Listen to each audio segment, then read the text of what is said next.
Her stepmother sent the eviction notice on a Tuesday morning.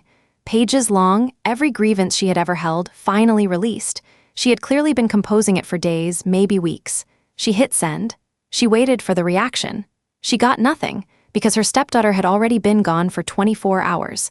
She was in Dallas, at a Cardi B concert, wearing a smile that woman had spent years trying to extinguish.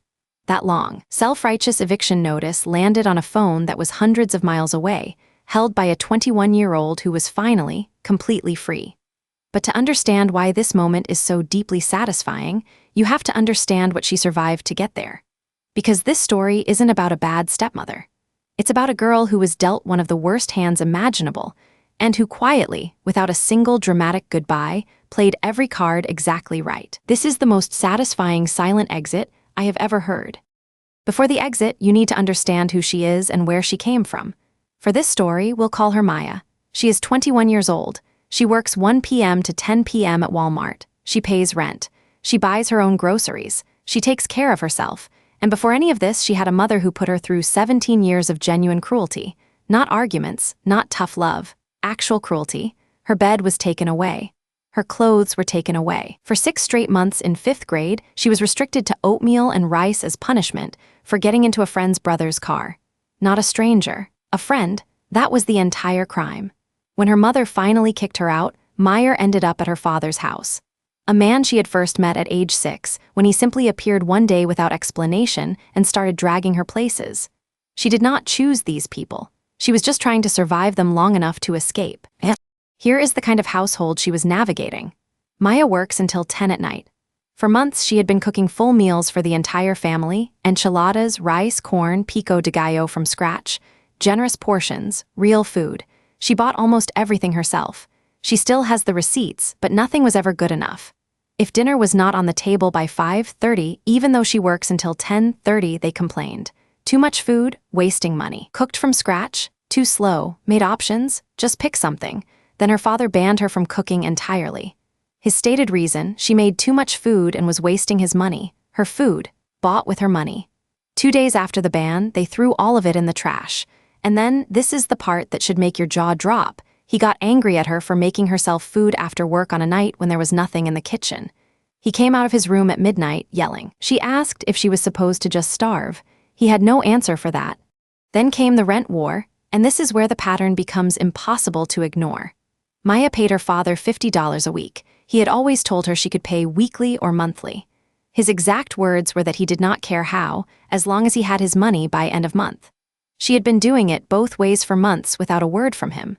When her aunt helped her review her budget, Maya sent her dad a simple courtesy text, switching to monthly going forward. He went ballistic.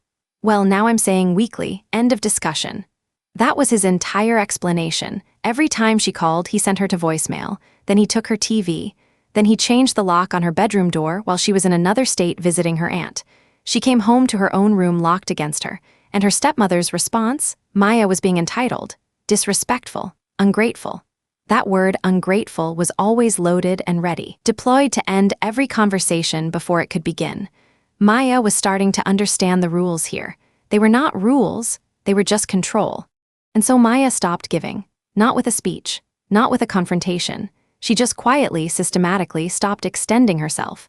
She cut everyone off her streaming accounts, every free ride they had been taking for years, gone overnight.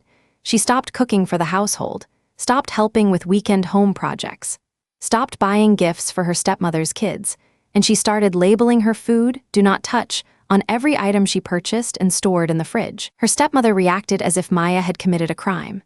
The entire house went cold, weeks of pointed silence, of being treated like a stranger in the place she paid to live. But think about what Maya had actually been doing. The cooking, the grocery runs, the streaming accounts, the weekend labor, none of it was required. Nobody had asked for any of it. She had just been generous over and over without acknowledgement. And the moment she stopped, ungrateful. When someone treats your generosity as an obligation and your withdrawal as a betrayal, that tells you everything you need to know about how they see you. The cooking bans kept cycling. First ban, she made too much food. Second ban, she refused to cook after they lifted the first one because every single time she had cooked, they found something to complain about and she was done giving them that power. Third ban, she left dishes in the sink for 2 hours before having somewhere to be. 2 hours. This time the terms were specific: air fryer only, no stove, done by midnight. Remember, she works until 10 at night. She does not eat during the day.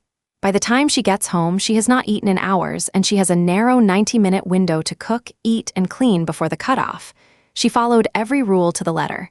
Then her stepmother texted her a new amendment: done by 11 p.m. The air fryer's beeping was disturbing her sleep. The smell of food was too strong. 11 p.m.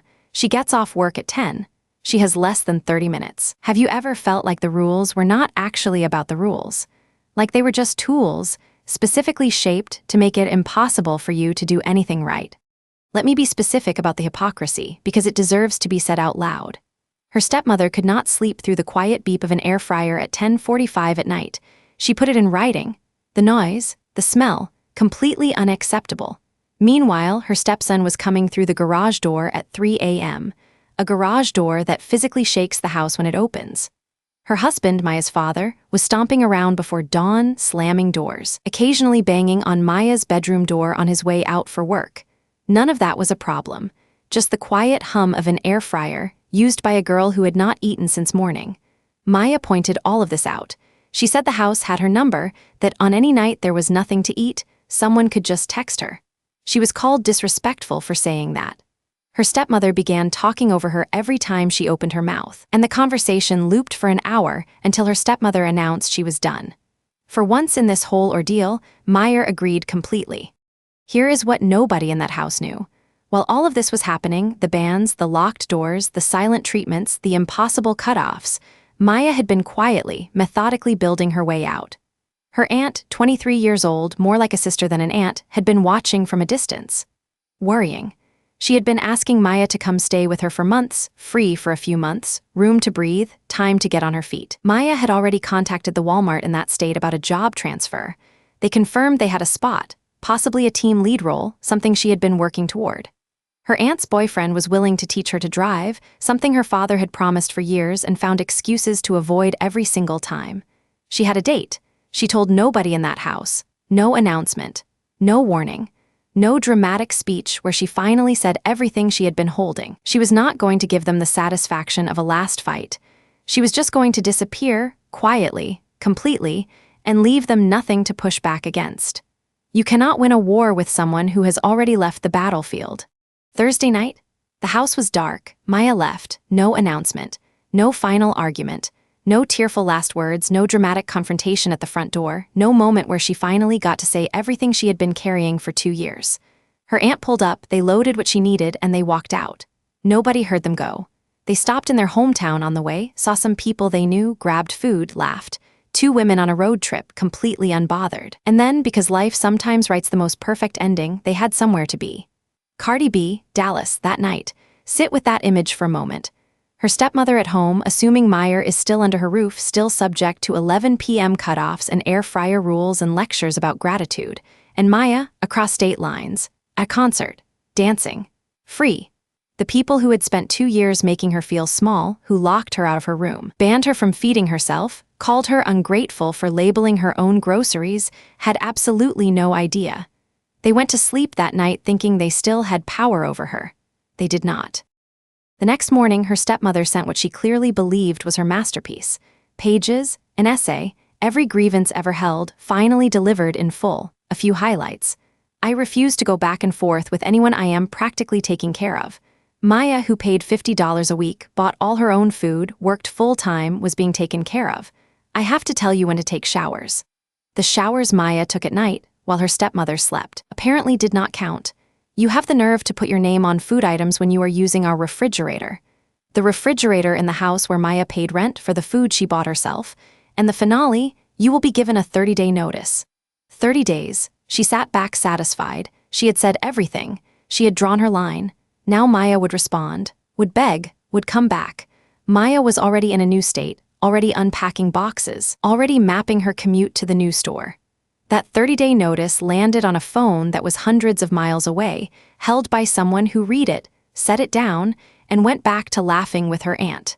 Some messages just do not deserve a reply. Here is what I keep coming back to with this story. Maya never plotted revenge. She never planned a big speech, never tried to humiliate anyone, never gave them a dramatic exit they could frame as her being the difficult one. She just worked her shifts, saved her money, built her plan one quiet step at a time, and walked out the front door on a Thursday night. Her stepmother is somewhere out there, probably still wondering why she never got a reply. Her father still does not know his daughter had him blocked while sleeping under his roof. And Meyer is learning to drive, working toward a team lead position, building something real in a place where nobody locks her out of her own room or tells her she cannot use the stove. She screenshotted everything, every message, every ban announcement, every receipt. She kept all of it. And if anyone in that family ever tries to rewrite history, plays the victim, claims they did everything for her, says she was impossible and ungrateful, she has every single piece of evidence, saved and ready. The best revenge was never a confrontation.